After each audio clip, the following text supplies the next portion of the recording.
कहते थे कि अगर राम मंदिर के पक्ष में फैसला हुआ और राम मंदिर का निर्माण हुआ तो खून की नदियां बहेंगी। ये अपनी सुरक्षा करना भी जानता है और सुरक्षा में सेंध लगाने वालों की वह दुर्गति करता है। उनके लिए न कफन नसीब होगा, न 2 गज जमीन ही नसीब हो पाएगी। कौन लोग हैं वे जिन्होंने धरती के स्वर्ग को मजहबी उन्माद के पाप का एक गोदाम बना करके, वेयर हाउस बना करके यहां की जनता का शोषण किया।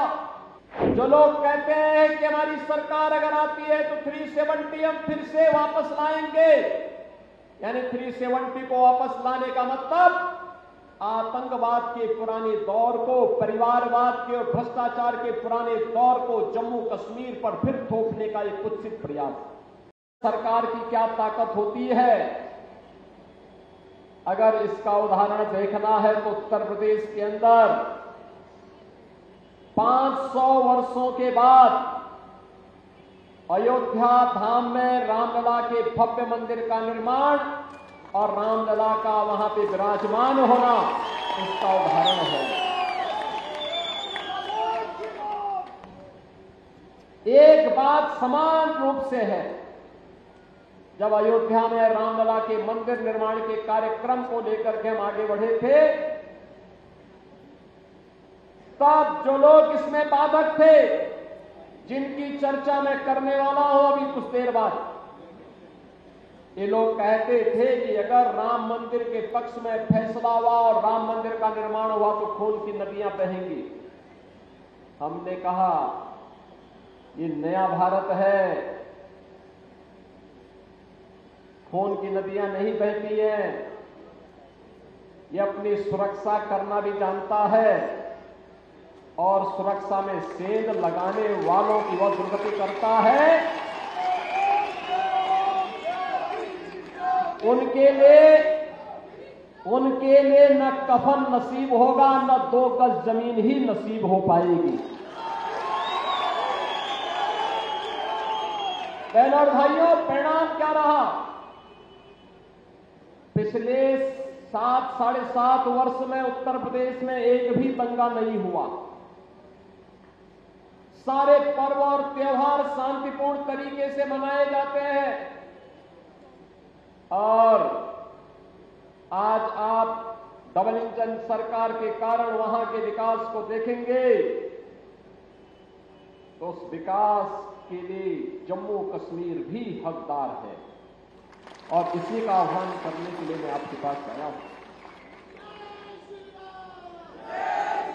बहनों और भाइयों, मैं आपसे पूछना चाहता हूं,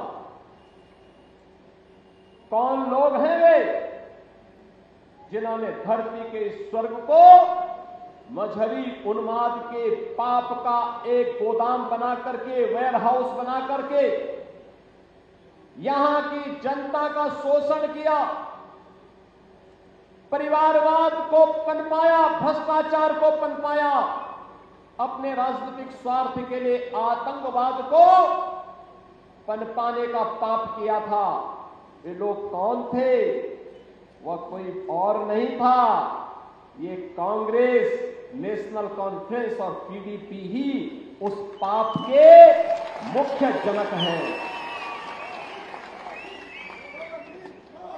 याद करिए जो बात ये लोग अयोध्या के बारे में कह रहे थे, यही बात इन्होंने जम्मू कश्मीर से, यानी जम्मू कश्मीर से धारा 370 के हटने के पहले भी कहा था।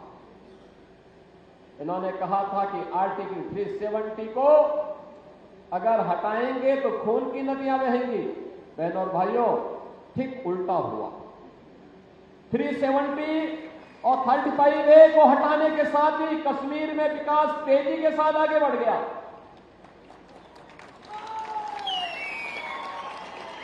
टेररिस्ट स्टेट से आज एक टूरिज्म डेस्टिनेशन का बेहतरीन स्टेट बन गया है। आज यहां हाईवे बन रहे हैं, आज यहां पर IIT, IIM, एम्स जैसे संस्थान स्थापित हो रहे हैं। आज यहां पे देश का सबसे बड़ा और सबसे ऊंचा ब्रिज जम्मू कश्मीर के अंदर बन रहा है और यहां पे टनल बनकर के दूरी को कम से कम करने के कार्य हो रहे हैं। आज यहां के नौजवानों के हाथों में रोजगार है। कांग्रेस, नेशनल कॉन्फ्रेंस और पीडीपी ने यहां के नौजवानों के हाथों में टैबलेट नहीं दिया, तमंचा पकड़ाया था, तमंचा पकड़वाने का काम कराया था। लेकिन भारतीय जनता पार्टी की मोदी जी के नेतृत्व की सरकार ने उन्हें स्किलफुल बना करके टैबलेट के साथ जोड़ करके उनके हाथों को रोजगार देने का कार्य किया है, रोजगार देने के लिए कार्य कर रही है।